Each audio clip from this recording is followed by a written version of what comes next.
അനിതിയോട് ശബ്ദിക്കണം. അനിതിയോട് നമ്മൾ ശബ്ദിച്ചുകൊണ്ടേയിരിക്കുകയാണ്. ഈ 39-ാം ദിവസവും വരെയും നമ്മുടെ പിന്തുണയുണ്ട്. ഈ സമരം അവരുടെ ആവശ്യങ്ങൾ അംഗീകരിക്കും വരെ അവർക്കൊപ്പം നിൽക്കുക എന്നുള്ളതാണ് എൻ്റെ ഒരു നിലപാട്. ഞാൻ എടുക്കുന്ന ചർച്ചകളിലും ആ നിലപാടാണ് എടുത്തിട്ടുള്ളത്. ഈ സമരം എന്തിന് ആരോട് ചെയ്യണമെന്ന് ഞങ്ങൾ നിശ്ചയിക്കും. സമരമുദ്രാവാക്യങ്ങൾ ഞങ്ങൾ പറഞ്ഞു തരും. ആരൊക്കെ സമരത്തിന് നേതൃത്വം നൽകണമെന്ന് ഞങ്ങൾ പറയും. അങ്ങനെയാണെങ്കിലേ അത് സമരമാവുകയുള്ളൂ. അല്ലാത്തതൊക്കെ അരാജക സമരമായിരിക്കും, കുത്തിത്തിരിപ്പ് സമരമായിരിക്കും, 26,000-ൽ വെറും 450 പേർ പങ്കെടുക്കുന്ന സമരമായിരിക്കും, ക്യാഷും ഭക്ഷണവും വാങ്ങി വെറുതെ ഇരിക്കുന്നവരുടെ സമരമായിരിക്കും. അപ്പോൾ ഇങ്ങനെയൊക്കെ അധിക്ഷേപിക്കാം. ഈ അധിക്ഷേപമാണ് ഇത്രയും ദിവസം ഈ ആശാവർക്കർമാർ കേട്ടുകൊണ്ടിരുന്നത്. SUCI നേതൃത്വം നൽകുന്നു എന്നുള്ളത് കൊണ്ട് അവരുടെ ആവശ്യമില്ലാതാകുന്നില്ല, അവരുടെ ആവശ്യം മോശമാകുന്നില്ല. അവരെ ഈ ചർച്ചയ്ക്ക് വിളിച്ച 2 ചർച്ചകളുടെ കാര്യവും പറഞ്ഞല്ലോ. 3 ചർച്ചകളാണ് നടന്നത്. തുടക്കത്തിലൊരു ചർച്ച പറഞ്ഞു. ഈ പറയുന്ന ആരോഗ്യമന്ത്രി പറയുന്നു 10 മാനദണ്ഡങ്ങൾ മാറ്റിയല്ലോ, അത് നിങ്ങളുടെ ഒരു ആവശ്യം അംഗീകരിക്കലാണല്ലോ. അതൊരു വസ്തു പറയും. മറ്റൊരു വസ്തു പറയും ഈ 10 മാനദണ്ഡങ്ങളുമായി ബന്ധപ്പെട്ട് ഞങ്ങൾ നേരത്തെ തന്നെ ആലോചന നടത്തിയിരുന്നു, ഒരു കമ്മിറ്റിയെ വെച്ചിരുന്നു, അതിൻ്റെ അടിസ്ഥാനത്തിലെടുത്ത തീരുമാനമാണ്. അപ്പോൾ നിങ്ങളുടെ സമരം കൊണ്ടുണ്ടാക്കിയ തീരുമാനമല്ല, അതിനു മുൻപ് തന്നെ ഞങ്ങളിത് ആലോചിച്ചിരുന്നു എന്ന രൂപത്തിൽ ഒരു സ്ഥലത്ത് പറയും. മറ്റൊരു സ്ഥലത്ത് കുറച്ച് പ്രതിസന്ധിയിലാകുമ്പോൾ ഈ ആവശ്യം അംഗീകരിച്ചല്ലോ, നിങ്ങളുടെ ആവശ്യങ്ങളോട് അനുഭാവപൂർവ്വം ഞങ്ങൾ നിൽക്കുന്നു, പക്ഷേ ഞങ്ങളുടെ കയ്യിൽ കാശില്ല, കേന്ദ്രം തരണം, ഞങ്ങളുടെ കയ്യിൽ കാശില്ല എന്ന് പറയും. ഇതാണ് ആരോഗ്യമന്ത്രി ചെയ്തുകൊണ്ടിരിക്കുന്നത്. ഇന്നലെ ചർച്ച 2 തരത്തിൽ നടന്നു. ആദ്യം ഉദ്യോഗസ്ഥലത്തിലുള്ള ചർച്ച നടന്നു. രണ്ടാമത്തെ ചർച്ച ആരോഗ്യമന്ത്രി വിളിച്ചു വരുത്തിയ ചർച്ച. ചർച്ചയ്ക്ക് മുന്നേ അവിടെ ഈ ആശാവർക്കർമാരുടെ ലിസ്റ്റ് മന്ത്രി കൈവശം വച്ചിരിക്കുകയാണ്. അതിൽ സമര നേതാക്കളുമായി മന്ത്രി സംസാരിച്ചു കൊണ്ടിരിക്കുമ്പോൾ ഈ സമര നേതാക്കളുടെ പേര് വിളിച്ച് റോസമ്മ തന്നെ പറയുന്നു, ചർച്ചയിൽ റോസമ്മയുടെ പേര് വിളിക്കുന്നു. റോസമ്മയ്ക്ക് 11,000 ശിഷ്ടം പൈസ കിട്ടിയിട്ടില്ലേ എന്ന് പറയുന്നു. കിട്ടിയിട്ടുണ്ടെന്ന് റോസമ്മ പറയുന്നു. അതാണ് കിട്ടിയിട്ടുണ്ട് എന്നിട്ടാണ് പറയുന്നത് കിട്ടിയിട്ടില്ല എന്ന് പറയുന്നത്. അപ്പോൾ അവർ പറയുന്നുണ്ട് എനിക്ക് കിട്ടുന്നത് മാസാമാസം കിട്ടുന്നില്ല, പല മാസം കൂടി 4-5 മാസം കൂടുമ്പോഴാണ്. ഈ ഓണറേറിയം മാത്രമായിട്ടല്ല, ഇൻസെൻറ്റീവും ഓണറേറിയം കൂടിയിട്ടാണ് ആ തുക കിട്ടിയിരിക്കുന്നത്. എല്ലാ മാസം കൃത്യം അവർക്ക് ഈ പറയുന്ന 232 എന്ന തുക കിട്ടാറില്ലെന്നേ. 232 എന്ന് പറയുന്ന വലിയ തുക അല്ല എന്ന് പറയുമ്പോഴും എല്ലാ മാസവും അത് കിട്ടുന്നില്ല. ഇൻസെന്റീവ് എല്ലാ മാസവും ഒരുമിച്ച് കിട്ടുക എന്ന് വെച്ചാൽ ഇവർ എന്താണ് ജോലി ചെയ്യുന്നത്? രാവിലെ മുതൽ രാത്രി വരെ ജോലി ചെയ്യുന്നവർക്ക് എല്ലാ മാസവും തുടർച്ചയായി കിട്ടുന്നില്ല, കിട്ടുമ്പോൾ അരിയറായിട്ടാണ് കിട്ടുക. അങ്ങനെയല്ലല്ലോ അവർ ജോലി ചെയ്യുന്നത്. അവർ തൊഴിലാളികളാണല്ലോ. തൊഴിലാളികളെ സംബന്ധിച്ച് ഇപ്പോൾ നമ്മൾ ഏത് തൊഴിലിന് പോകുമ്പോഴും ഈ നിത്യതൊഴിൽ ചെയ്യുന്നവർക്ക് അന്നന്ന് കൂലി കിട്ടുകയാണ്. ആ കൂലിയാണ് അവർ പറയുന്നത്. അതിലാണ് ഇവർ വാദിക്കുന്നത്. 232 അല്ല, അത് 391 വരെ കിട്ടിയിട്ടുണ്ടെന്ന്. എത്ര കണക്കിലാണ് അവർ ഒരു കൃത്യമായ കണക്ക് വയ്ക്കുന്നതെന്ന് ആലോചിച്ചു. 391 കിട്ടിയിട്ടുണ്ടല്ലോ എന്ന് വരെ വാദിക്കുകയാണ്. അപ്പോൾ അതിനുശേഷം എന്താണ് ചെയ്യുന്നത്? ഈ സമര നേതാക്കളുടെ പേരിനടിയിൽ പച്ച മാർക്കർ കൊണ്ട് മാർക്ക് ചെയ്യുകയാണ് മന്ത്രി. അതിനുശേഷം മന്ത്രി ഓരോരുത്തരുടെയായി പറയുന്നു, ഈ സമര നേതാക്കളുടെ ഒക്കെ ലിസ്റ്റ് എടുക്കുന്നു. ഇതെല്ലാം കഴിഞ്ഞിട്ട് പിറ്റേ ദിവസം, ഇന്നത്തെ ദിവസം സൈബർ സഖാക്കൾ ഈ ലിസ്റ്റ്, ഈ പച്ച മാർക്ക് ചെയ്ത കടലാസ് ഇങ്ങനെ പുറത്തേക്ക് വിടുകയാണ്. അതെങ്ങനെയാണ് മന്ത്രി ഒരു ചർച്ചയ്ക്ക് ഉപയോഗിച്ച കടലാസ് പുറത്തേക്ക് വരുന്നത്? ഒരു ചർച്ച ഇവരുമായി നടത്തുന്നത്, ഈ സമരം പിൻവലിക്കാൻ അവരുടെ ആവശ്യങ്ങളുമായി ബന്ധപ്പെട്ട ഒരു ചർച്ച നടത്തുകയാണെങ്കിൽ ഇതങ്ങ് എറിഞ്ഞു കൊടുക്കുന്നത് എന്തിനാണ്? അപ്പോൾ ഈ സമരത്തെ തകർക്കുക, സമരത്തെ ഇകഴ്ത്തുക എന്ന് തന്നെയാണ് ഇതുകൊണ്ട് ഉദ്ദേശിച്ചിട്ടുള്ളത്. നമ്മൾ ഇന്നലെ വിജയരാഘവൻ്റെ പ്രതികരണം നമ്മൾ കണ്ടതാണ്. അതിനു മുമ്പ് MV ഗോവിന്ദൻ നടത്തിയ പ്രതികരണം നമ്മൾ കണ്ടിട്ടുള്ളതാണ്. ഇതാണ് അവിടെ നടക്കുന്നത്. ഇനി SUCI ബന്ധപ്പെട്ടാണെങ്കിൽ SUCI ഉന്നത വിദ്യാഭ്യാസ രംഗത്ത് കേരളത്തിൽ കാര്യമാണ് പറയുന്നത്.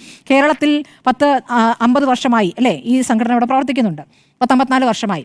അപ്പോൾ ഉന്നത വിദ്യാഭ്യാസ രംഗത്ത് ആരിഫ് മുഹമ്മദ് ഖാൻ്റെ B ടീമാണ്, അതായത് BJPയുടെ B ടീമാണ് എന്നാണ് SUCIയെ കുറിച്ച് ആവർത്തിച്ച് പറഞ്ഞുകൊണ്ടിരിക്കുന്നത്. അറിയാവുന്ന കാര്യമാണ്.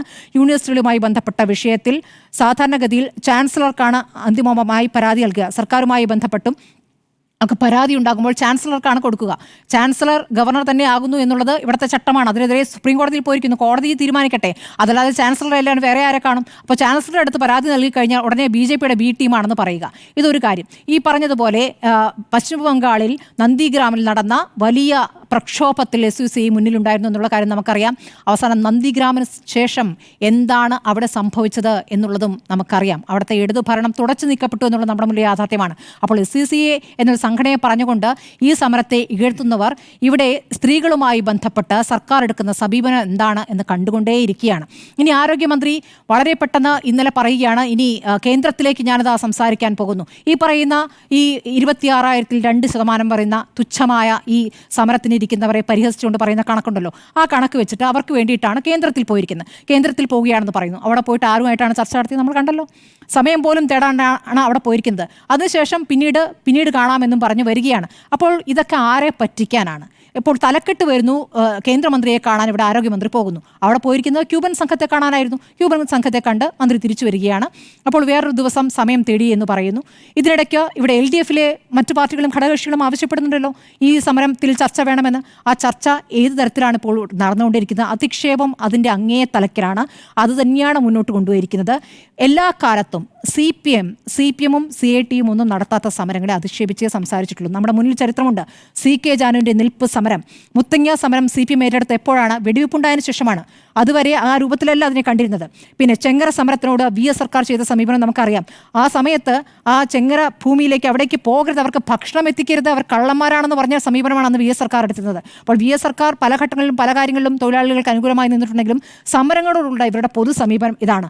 ഭൂസമരമായാലും പരിസ്ഥിതി സമരമായാലും വിഷ മലിനീകരണത്തിനെതിരായ സമരമായാലും എന്ത് സമരമായാലും ഞങ്ങൾ നടത്താത്ത സമരങ്ങളെല്ലാം മോശം സമരമാണ്, അത് അരാജക സമരമാണ് എന്ന സമീപനമാണ് CPM ആയാലും സർക്കാരായാലും ഇപ്പോൾ എടുത്തുകൊണ്ടിരിക്കുന്നത്. ഇപ്പോൾ പറയുന്നത് എന്താണെന്ന് വെച്ചാൽ, ഇപ്പോൾ മുഖ്യമന്ത്രി LDF-ൽ പറഞ്ഞിരിക്കുന്ന കാര്യം കേന്ദ്രവിഹിതം കൂട്ടട്ടെ, ആനുപാതികമായി ഇവിടെ കൂട്ടാമെന്ന്.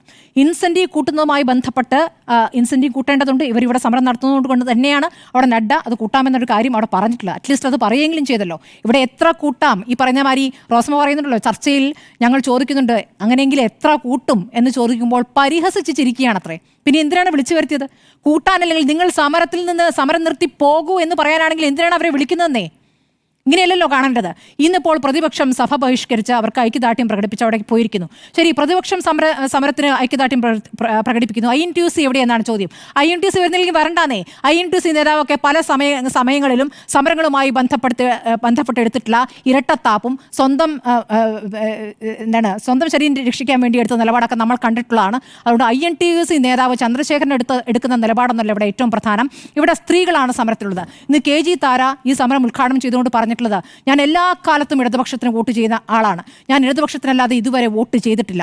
ഇവിടെ RSS നടത്തുന്ന വിഭജന രാഷ്ട്രീയത്തിനെതിരെ CPM-നൊപ്പം നിന്നിട്ടുള്ള ആളാണ് ഞാൻ. പക്ഷേ ആ ഇടതുപക്ഷ സർക്കാർ ഇപ്പോൾ ഇടതുപക്ഷമല്ലാതായിരിക്കുന്നു. ഞാൻ ഇവർക്കൊപ്പമാണ്. ഇവരെ വെയിലത്തും മഴയത്തും നിർത്തുമ്പോൾ നിങ്ങൾക്ക് നേരെ ഉയർന്നു വരുന്ന വിരലുകൾ നിങ്ങൾ കണ്ടില്ലെന്ന് അടിക്കാൻ നിങ്ങൾക്ക് കഴിയില്ല എന്നാണ് KG താര പറഞ്ഞത്. അത് തന്നെയാണ് എനിക്കും പറയാനുള്ളത്. ഈ സമരം അങ്ങനെ നീളും, ശക്തമാകും, മുറുകും, വലിയ പിന്തുണ ലഭിക്കും. സമരത്തിന് കീഴടങ്ങേണ്ടി വരും സർക്കാരിന്.